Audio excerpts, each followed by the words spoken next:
El siguiente programa es familiar, para todas las edades.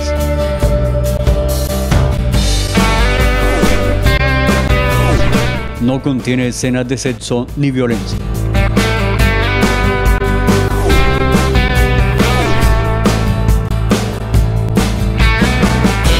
Teresa Patoca proyectando la imagen actual.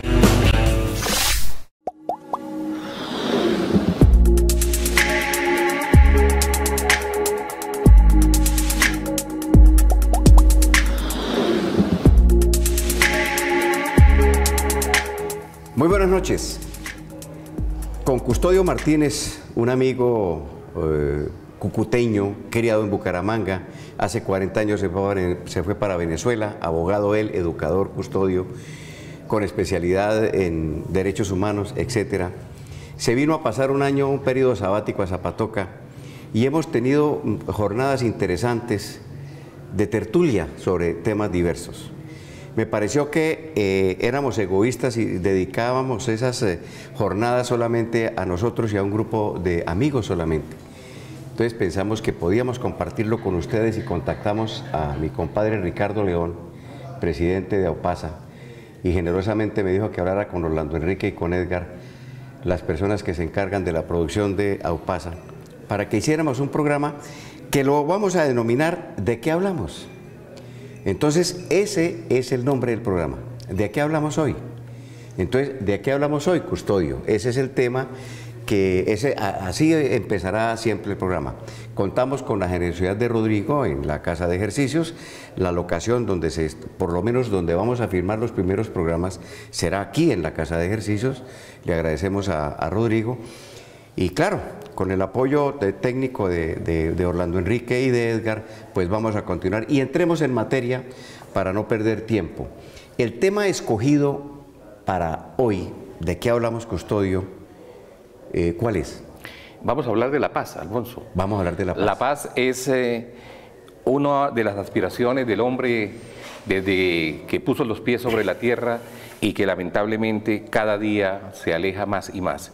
Y ahorita que el tema de la paz, ese tema tan espinoso, está sobre la mesa de los colombianos porque hablamos del proceso de paz, que tiene defensores y que tiene enemigos, pienso que es una buena oportunidad para que toquemos, así sea muy brevemente, este tema. Vea, el tema de la paz de verdad es un tema difícil de tratar porque hay personas que están de acuerdo, que no estén de acuerdo, es bastante difícil. ¿Le parece que hagamos una cronología, Custodio, de los diferentes tratados de paz internacionales y algunos nacionales para que lleguemos al caso colombiano, ¿le parece? Sí, por supuesto, ¿cómo no? Bueno, perfecto. Bueno, Custodio, en 1919 fue el año en el que se le puso final a la Primera Guerra Mundial. Sí, señor. Ese fue el Tratado de Versalles. Así es. ¿No es cierto? Sí. ¿Qué pasó? ¿Por qué la guerra primera? ¿Por qué la Primera Guerra Mundial? ¿Y por qué Versalles? ¿Y a qué se acordó? ¿Y qué se acordó en Versalles? Sí, lamentablemente cuando concluye una guerra, cuando finaliza una guerra, hay vencidos y vencedores. Los vencedores llevan la peor parte. Siempre son obligados a pagar unas indemnizaciones astronómicas. En el caso de la Primera Guerra Mundial, allí se estaba formando un monstruo que combatió en las trincheras, que fue herido en las trincheras, que solamente alcanzó el grado de cabo, pero que dirigió uno de los gobiernos más opresivos y violentos y que llevó a la humanidad a la Segunda Guerra Mundial. O sea, en la Primera Guerra Mundial se empezó a gestar un monstruo. Se empezó a gestar un monstruo que no odiaba a los judíos en ese momento, pero que era un nacionalista a morir. Bueno, ya creo que Custodio nos va a conducir a Hitler. Definitivamente, bueno, definitivamente. Pero bueno, Versalles, ¿por qué se escoge Versalles? ¿Y quiénes fueron los países que estuvieron más involucrados en esa guerra que se denominó mundial? ¿Y por qué fue esa guerra, Custodio? Sí, las guerras no tienen realmente una excusa. Nos matamos por territorio, nos matamos por cuestiones religiosas, por filosofía, por cuestiones étnicas, pero casi siempre toda guerra, decía Napoleón, toda guerra de defensa es sagrada y toda guerra de invasión es maldita. ¿Sí? Siempre, no necesitamos una excusa, pero las apetencias de terreno, las apetencias de poder, de engrandecer nuestros estados, de someter a nuestros vecinos, han sido el detonante de todas las guerras. ¿Quién empezó la guerra mundial, la Primera Guerra Mundial? La Primera Guerra Mundial se inicia con el asesinato del archiduque José en Sarajevo. Sí. La muerte de un monarca, el pistoletazo de un anarquista da inicio a una guerra que fue terrible, donde se utilizó gas mostaza, donde el hombre sacó lo más bajo de su ser y de su instinto. Todavía en la Primera Guerra y tal vez en la Segunda, los combatientes le ponían bayoneta al fusil, ¿cierto? Sí, en la Primera Guerra todavía había asaltos con bayoneta. ¿Cierto que sí? Sí, que era mortal y gravísimo, el combate cuerpo a cuerpo. Hay imágenes, van a ver unas imágenes de algunos soldados saltando. Sí, las trincheras donde infectadas de ratas, con terribles enfermedades, con infecciones, con dolores. Por Dios.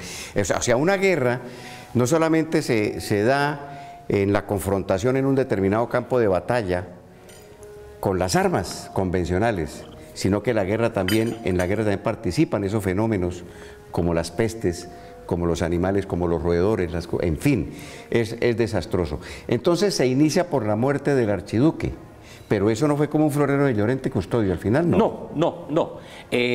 Como le decía, cuando iniciábamos esta agradable conversación, los hombres no necesitamos ningún motivo para ir a pelearnos y para ir a la guerra. Sí. Esa fue la excusa. Esa fue la excusa, como en la Segunda Guerra Mundial, de que Hitler invadiese a sus vecinos. Sí.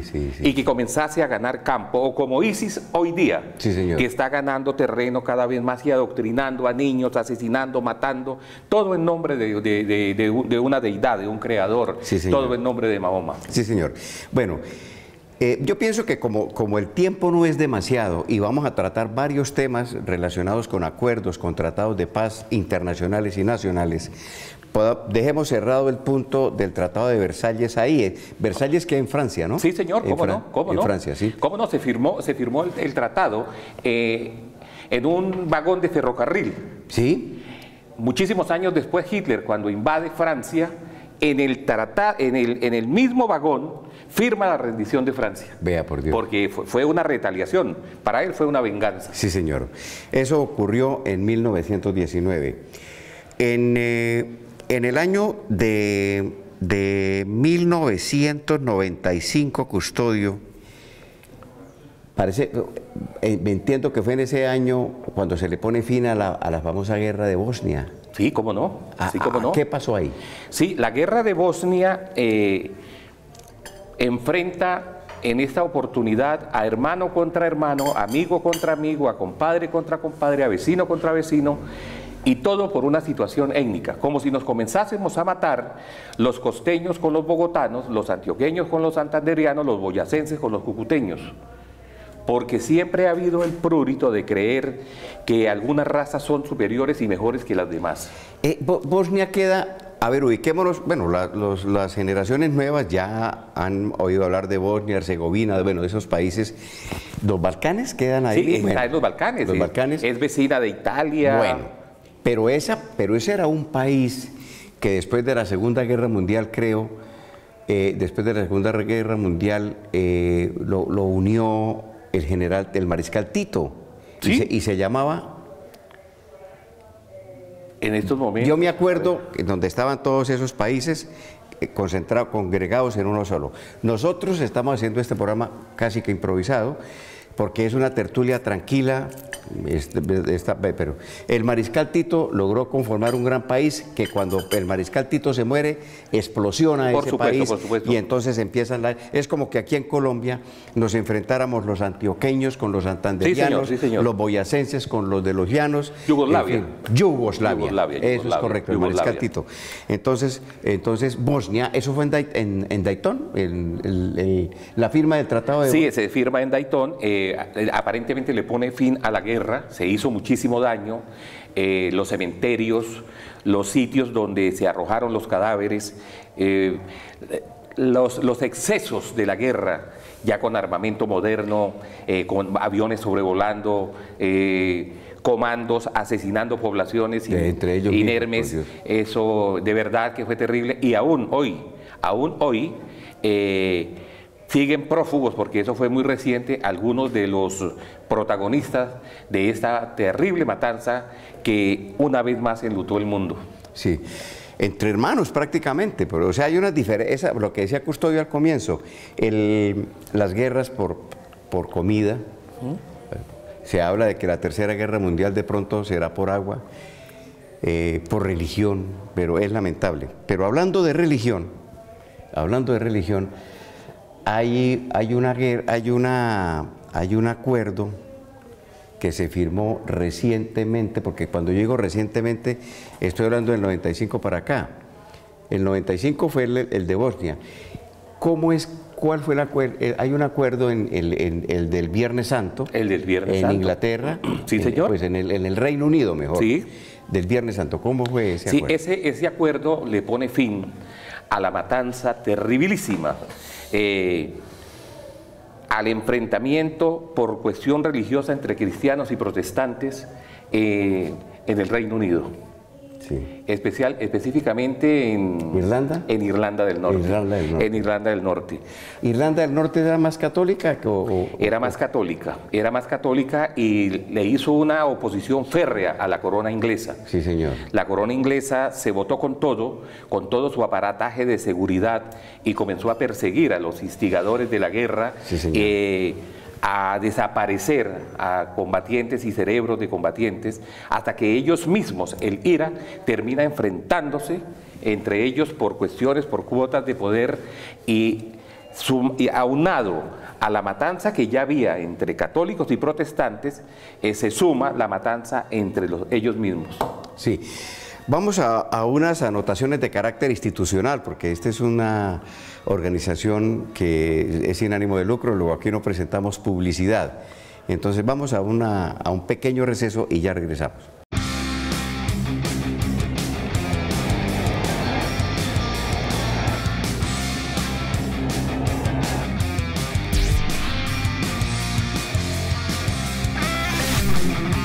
Telezapatoca, proyectando la imagen actual.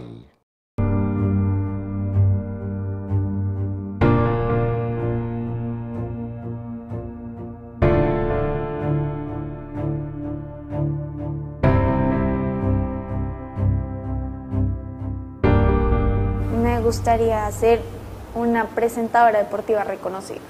Poder hablar un idioma muy peculiar, que es el coreano. Conocer muchos países, muchas culturas. Me gustaría entrar a estudiar alguna carrera en negocios internacionales, que también es mi sueño. Para mí la felicidad es mi familia, las cosas que yo quiero hacer y quiero cumplir. No sé, lograr triunfos. Hacer lo que a uno le guste. Bueno, pues la verdad a mí no me ha afectado mucho la guerra, la verdad. O sea, porque en el mundo en el que yo vivo la guerra no está tan, pues no la siento tanto. Pues tal vez a través de periódicos y noticieros. Los grupos armados entraron al pueblo. En ese tiempo estaban reclutando a los niños y mis hermanos aún, mi hermano mayor tenía como 10, 11 años. La única forma para que pudiéramos nosotros estar a salvo, por decirlo así, fue irnos. Llegaron a la casa, estábamos todos durmiendo y llegaron con armas y nos despertaron a todos y sacaron a mi papá y a mi tío. Los amarraron y los cogieron al frente de la casa. A mi tío le pegaron un tiro con una pistola y a mi papá con un rifle.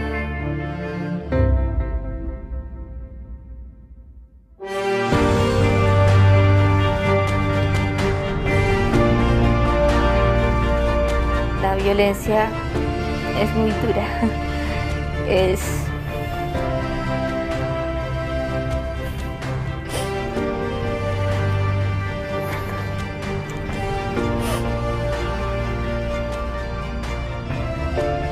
Soy de Colombia. Colombia. De Colombia. Colombia.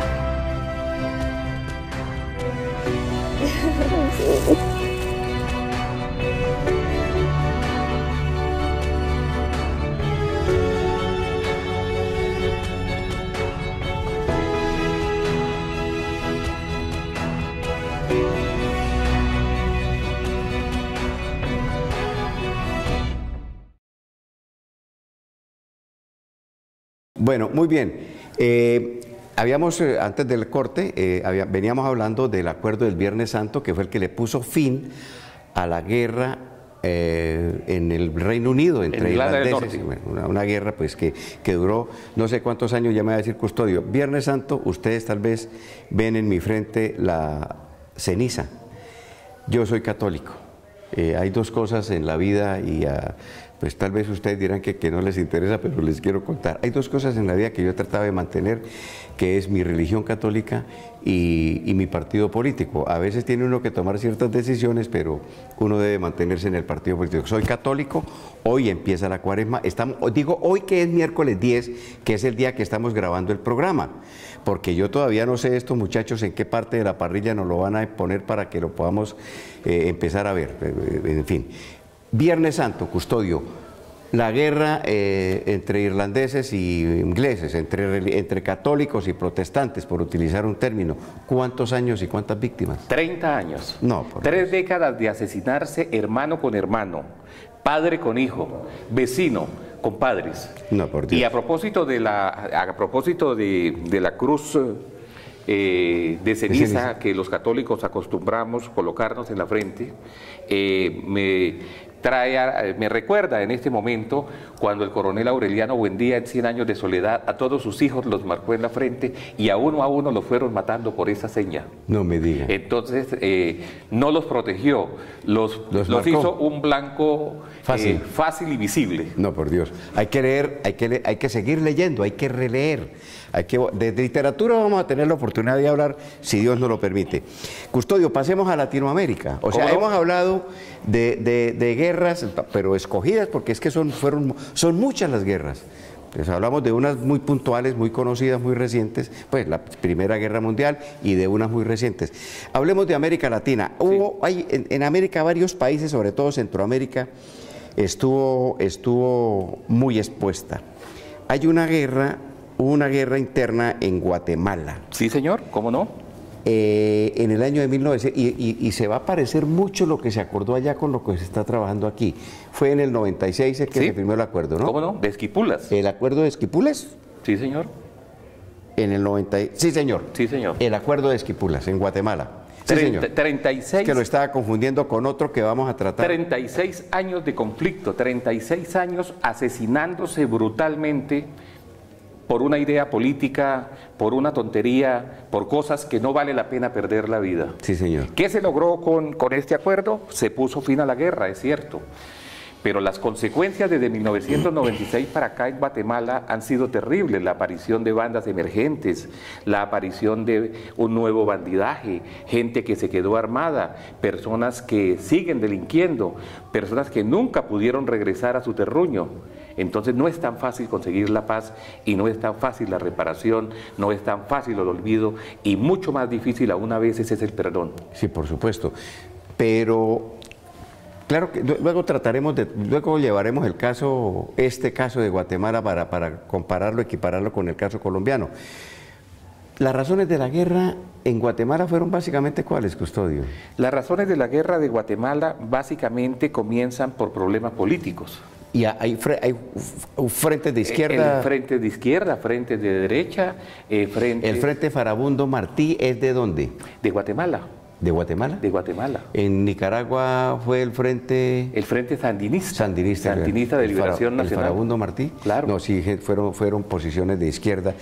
Pues la pelea de siempre, el capitalismo a ultranza, ese que llamamos el capitalismo manchesteriano, libre, cambista, capitalismo científico, que para enmarcarlo en una sola expresión es el neoliberalismo, sí, en dos expresiones, capitalismo salvaje, en donde el que tiene poder económico quiere el poder político y quiere comer más y más y más, y tiene a sus hijos en las mejores universidades del mundo, y cada hijo tiene un yate, y cada hijo tiene una mansión, cada hijo tiene un castillo, son los dueños de los bancos, son los dueños de las ganaderías, y no quieren soltar y no quieren ceder. Ese es el gran problema. Entonces la gente cada día se va pauperizando más, y entonces se genera ese lumpen que para supervivir tiene que llegar a esos extremos lamentables. Pero, a ver, Custodio, dentro de lo que usted conoce, dentro de la evolución que ha tenido el acuerdo de Guatemala, es el acuerdo de Esquipulas. Bueno, ¿se han mejorado un poco las condiciones para la fecha? Bueno, ya la violencia no está institucionalizada, pero la violencia emergente, los grupos delictivos emergentes aún continúan sembrando de terror y pánico buena parte de la población guatemalteca. Sí, a mí se me quedó, ese es el caso de Guatemala, el tiempo ya se nos está agotando porque nos queda el tema colombiano. En Chapultepec. Sí, señor. También se firmó un acuerdo. Eso, Chapultepec, México, no. Sí, señor, México. Pero fue para manejar el tema del conflicto del Salvador. De San Salvador. Y eso fue en el 92. Fue en el 92 y puso fin a 12 años de guerra fratricida donde nuevamente Caín mató a Abel, donde nuevamente crucificaron a Jesús por cuarta, quinta, sexta vez. Y lo que se ha conseguido en El Salvador es que una gran parte de su población joven haya abandonado el país hacia los Estados Unidos, básicamente en busca de mejoras y huyendo de esa mortandad. Y de que aún en El Salvador existan bandas terribilísimas como los maras, sí, señor, que mantienen en zozobra a la población, que son organizaciones delictivas con un código de violencia que jamás se había visto. Violento, ¿no? Violento. A ver, lo que pasa es que me parece a mí, eso lo tenemos nosotros actualmente, dentro del conflicto que vivimos. O sea, Colombia tiene como 3 guerras. La guerra esta, que es la que tiene el país por unos hombres que se alzaron en armas desde hace 40, 60 años, porque fueran por las relaciones injustas en las que en su momento llevaron a esas personas a que se rebelaran, porque ya hablaremos del conflicto colombiano. Entonces, el problema se mantiene en la medida en que no haya equidad, en la medida en que no haya ceder un poquito cada quien. Pero la situación en El Salvador sí se ha mejorado, Custodio, le pregunto por segunda vez. Sí, indiscutiblemente que en todos los países donde se han hecho acuerdos de paz se han mejorado las condiciones. Pero no es una fórmula milagrosa para que cese la violencia, los latrocinios, los despojos, los secuestros. No es una fórmula mágica, porque acuérdese que se va a tratar con individuos que han delinquido durante casi toda su vida. Y eso no es fácil de sacárselo del corazón a la gente. Es su manera es una forma de vida. Es una forma de vida, es un modus vivendi. Y la cogen fácil, porque la persona ya se acostumbró que hacen un atraco, 2 atracos en el día, recogen una cantidad, digamos, en pesos colombianos, 200, 300 mil pesos, y si esa persona se va a trabajar 8 horas al día o más, va a recibir un salario máximo de 30 mil pesos. Dice, ¿yo qué voy a hacer? Claro, ese es el gran problema. Aquí también hay elementos de carácter cultural que son difíciles de superar. Entonces, este último tema que tratamos fue el acuerdo de Chapultepec para ponerle fin a la guerra en El Salvador. Se le puso fin a la guerra, se acallaron los fusiles de los revolucionarios, que es muy importante. Y claro, continuaron unos elementos perturbadores a los cuales el Estado tiene que ir enfrentando de una manera diferente a cómo se enfrenta una guerra, que es el caso colombiano sobre el que quiero que pasemos de una vez a tratar, Custodio. Es lo que se está intentando en Colombia. Aquí ha habido muchos intentos por firmar la paz, sobre todo con las FARC, que es el grupo guerrillero más fuerte que ha tenido Colombia, que independientemente que se haya degenerado porque llegó a un tipo de secuestro, a la extorsión demasiado dañina, además pues toda la extorsión es dañina, y que hubieran incurrido ya en otro tipo de delitos que alimentan económicamente a las personas más que al conflicto, y por supuesto al alimentar a las personas pues de contera pues ayudan al conflicto, como el fenómeno del narcotráfico, la minería ilegal, el contrabando. Hay unos señores que opinan con sus estómagos llenos, desde las oficinas de Bogotá, que los conocemos, de familias de contrabandistas, o sea, esos que opinan en contra de la guerra son unos delincuentes, unos zampones de cuello blanco que han sido contrabandistas sutiles y otros, y han trabajado con unos y con los otros. En Colombia, ¿usted cuál es el futuro que le augura a estos intentos que está haciendo el actual gobierno? Sí, cualquier esfuerzo por conseguir la paz es importantísimo. Yo pienso que ya es hora de que los colombianos también dejemos de matarnos entre nosotros mismos. Se han logrado muchas cosas en los últimos años y eso no se puede negar. Esa violencia institucionalizada ha ido cediendo paso ante el Estado, porque el Estado ha implementado una serie de actividades y una serie de tácticas para replegar a quienes están alzados en armas. No va a ser fácil. La paz tiene muchos enemigos. Y la paz tiene muchos enemigos porque es que la guerra es un negocio fabuloso. Es un negocio extraordinario. Sí. Colombia fabrica sus propios fusiles Galil. Colombia fabrica sus propias municiones. Colombia envasa sus propias raciones de campaña para los soldados. Colombia hace kits de seguridad y de aseo para los soldados. Entonces, tenemos para 500.000, tenemos un mercado cautivo de 500.000 clientes invisibles. Absurdo, perdón, le hago un paréntesis. Es absurdo que nosotros en Colombia tengamos un ejército de 500.000 hombres para combatir a 20.000 hombres armados.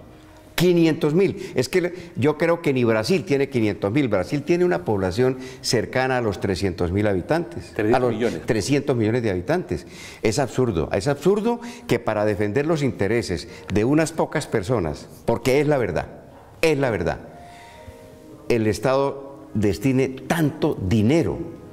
Y ahora se dice que no, que se firme el acuerdo con las FARC, pero que el ejército tiene que continuar intacto. Pero por Dios, ¿para qué necesitamos 500 hombres armados? Señor, hay que buscar otros mecanismos de seguridad en otros frentes, porque claro, con guerra, ojo, que le digo Custodio, con guerra o sin guerra, los muertos de la guerrilla en las confrontaciones militares duelen más porque son más escandalosas las informaciones. ¿Cuántos niños están muriendo de hambre? Ahí tenemos el caso de La Guajira, que es apenas la cabeza del iceberg. ¿Quién se conduele por esos niños que se mueren de hambre? ¿Cuántos ancianos abandonados por sus hijos y por el Estado padecen una tragedia, 5, 10 años, sufriendo, se están muriendo lentamente, ¿no es cierto? ¿Cuántas personas mueren atropellados, muertos en accidentes de tránsito, por así decirlo? ¿Cuántas personas mueren porque les roban un celular? Son muchísimas más las muertes por accidentes, por traumas de accidentes de tránsito, por atracos callejeros, que nos puede pasar a cualquiera de nosotros salir a la calle y nos atracan y morir, que la misma gente que ha muerto por las balas que se disparan entre el ejército y la guerrilla. Hay que acabar esa guerra, pero hay que buscar la forma de atender el otro aspecto. Perdóneme, Custodio, me fui como de editorial en este aspecto, pero es que este tema del conflicto es muy importante. Y yo me le dirijo a los francotiradores del acuerdo, a las personas que dicen que no sirve, que Santos es un sinvergüenza, que le está entregando el país a las FARC. Custodio, ¿cuál se le va a entregar a las FARC? Señor, le pueden dejar unos cupos en el Congreso de la República, 10 cupos en la Cámara, 10 cupos en el Senado. ¿Qué pueden hacer 10 en el Senado y 10 en la Cámara contra todos los demás integrantes del establecimiento? No pueden modificar absolutamente nada. Aquí lo que pasa es que todos estamos cansados con la guerra y acallemos esos fusiles. A mí me parece que eso es lo mejor. Segundo editorial, discúlpeme, Custodio. Sí, y hay como una preocupación de una buena parte de la población sobre que estos señores alzados en armas vayan a ocupar curules en el Congreso. Sí, señor. Pero es que yo leí algo en Facebook en estos días, que como si el Congreso colombiano fuera el Ateneo filosófico donde Solón, Catilina y todos ellos hacían su actividad. No, el Congreso nuestro no precisamente está representado allí, o no estamos representados por nuestros mejores y más grandes hombres. Esclarecidos. Sí, entonces, ¿cuál preocupación hay de que ingrese un bandido más o un bandido menos? Por Dios, es que, ¿sí? Que nos perdonen quienes eso es que le caiga el guante, que se lo chante, pero mire la cantidad de parlamentarios, o sea, nosotros los seres humanos, de hecho, somos imperfectos y cometemos errores depende de cómo se mide, cómo se mire. Claro. Pero en el Congreso de la República no hay santas palomas. Los grandes contratos, ojo, los grandes contratos de las carreteras para el mantenimiento de las carreteras, para entregar las concesiones viales. Si analizamos detenidamente, pertenecen a familiares de congresistas que llevan toda una vida. Yo conozco un congresista que no lo voy a mencionar, que es de Barranquilla, y un hermano suyo es fue uno de los concesionarios de la vía Zipaquirá-Bucaramanga. Hombre, y gente que se lucra. Entonces, olvídese que allá en el Congreso no hay santas palomas. Entonces, porque van a llegar 10 o 20 exguerrilleros al Congreso de la República, ay, Dios mío, se van a... No es cierto, no se lo van a tomar. Tenemos que buscar la paz. Custodio, mirando el tema ya desde el punto de vista legal, uno encuentra expresiones respetables, aunque no las compartamos, como la del Procurador General de la Nación, el doctor Alejandro Ordóñez. Puede uno no compartir con él su pensamiento, pero es el Procurador. Por supuesto. Es una autoridad, y sus opiniones hay que escucharlas y respetarlas, así no se compartan. Entonces Alabada dice que hay impunidad, que etcétera. Si llegasen a presentarse circunstancias de esa naturaleza en el acuerdo, ¿qué función podría cumplir si el procurador y personas como él que no estuvieran de acuerdo y se llegara a refrendar el acuerdo, como esperamos algunos? ¿Ellos se irían a instancias como la Corte Penal Internacional, por ejemplo? A ver, ¿qué podrían hacer? Sí, Colombia es signataria del Estatuto de Roma, que es el que abarca o el que le da piso legal a la Corte Penal Internacional. Colombia ingresó a este tratado y pidió una prórroga. Y solamente desde el año 2002 la Corte podría investigar en Colombia genocidio y delitos de lesa humanidad. Sí, señor. Y a partir del 1 de noviembre del 2009, los crímenes de guerra. Pero es que la Corte Penal Internacional castiga es personas, no grupos. Ya. O sea, la Corte Penal Internacional podría ir contra Timochenko. Sí. La Corte Penal Internacional podría ir contra el expresidente Uribe. La Corte Penal Internacional podría ir contra el presidente Santos.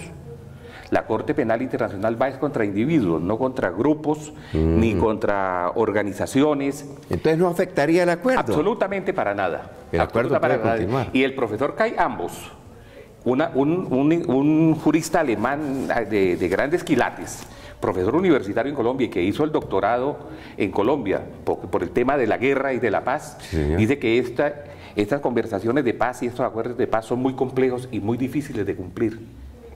Sí. Entonces él es escéptico al respecto de que vamos a conseguir esa anhelada paz que Immanuel Kant plasmó en su trabajo de la paz perpetua. Sí, pero es que la paz perpetua únicamente se consigue ¿En los cementerios? en el silencio de los sepulcros, pero hay que buscar la manera de llegar a algún acuerdo. Eso es lo que deseamos. Llegamos al final del programa. Custodio, muchas gracias. No, señor. Gracias a mi compadre Ricardo, a mis compañeros Orlando Enrique y Edgar. Espero que podamos continuar. Vamos a ver esta experiencia cómo sale. Vamos a ver qué opinan los zapatocas. A ver si continuamos haciendo este ejercicio. De pronto traeremos a algún otro tipo de invitados, pero el tema es de qué hablamos hoy y va a haber muchos temas. Ojalá nos sugieran a nosotros. Ya van a aparecer en pantalla, aparece mi teléfono con el respectivo WhatsApp y mi correo electrónico, el de Custodio también, para que nos manden sugerencias. Hasta si de pronto alguien, porque ahora como lo insultan a uno, pues yo no creo que a nosotros lo vayan a hacer, pero recibimos cualquier sugerencia para salir adelante.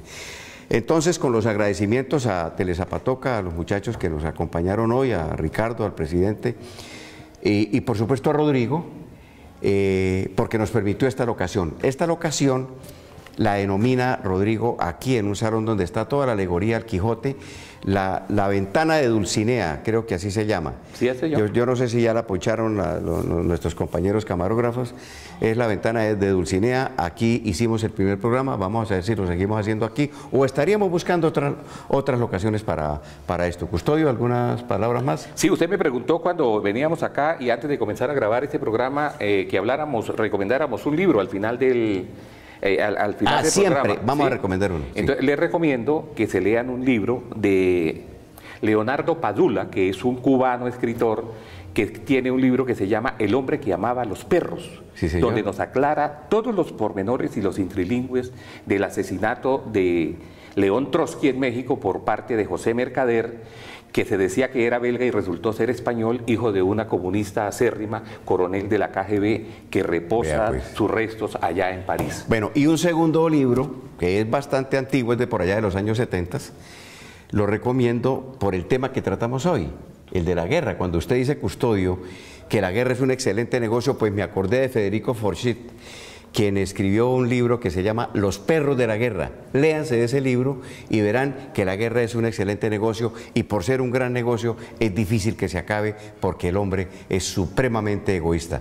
Tengan ustedes muy buenas noches. Muchas gracias.